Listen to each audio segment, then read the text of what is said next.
بە پێویستمان زانی بە هاوکاری خێرخوازە دڵسۆز و بەڕێزەکان کە خێرخوازەکان دائیمەن هەردەم بەردەوام بووینە لە پشتگیریکردنی خەرکی فەقیر و هەژارەوە و ئێمە لێرەوە دەستخۆشیان لێکین خوای گەورە پاداشتیان داتەوە و خوای گەورە دەروی خێریان لێ بکاتەوە و ئێمە بڕی نەفتەکەمان 4400 لیترە بەشی تقریبا 105 ماڵی کردیەوە لێرەوە خوای گەورە پاداشتیان داتەوە و دەستخۆشیان لێ یەکەین و ئێمە لە ڕابردوش پرۆژەمان هەبووینە پرۆژەی خێرخوازی بەردەوام بووینە لە ساڵی ڕابردوش بەردەوام بووینە لەگەر هاوڵاتیانی خۆمان لەگەر فەقیرەکانی خۆمان پشتگیریمان کردینە بە هاوکاری خێرخوازانەوە و ئێمە لە ساڵانی ڕابردوو سەبەتەی خۆراکمان بەسەر خەرجدا تەوزیع کردیا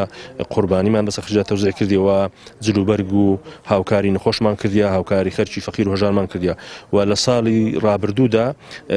سێ خانیمان بنیات ناونلۆ خەرکی فەقیر و هەژار دوومان نۆژەن کردین و ئیشمان لە بنیاتەوە دروست کردیە و بە هاوکاری خێرخوازانەوە و لێرەوە دەستخۆشیان لێ یەکەین خوای گەورە پاداشتیان داتەوە و لێرەشەوە داوان لێ یەکەین بەردەوام بن ڕۆی بتوانین زیاتر دڵی خەرکی فەقیر و هەژار خۆشکەین خوای گەورە پاداشتیان دات دەستان خۆش بن سەرکەوتو بن ئینشاءالله.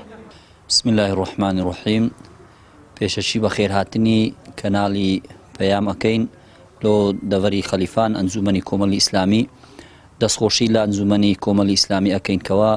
هەستاون بە یارمەتیدانی خەڵکانێکی هەژار لە دەڤەرەکەمان کە تەوزیعکردنی چەند گاڵۆن نەفتێک بەسەر کەسانی کەم دەرامەت بەڕاستی لەو وەختە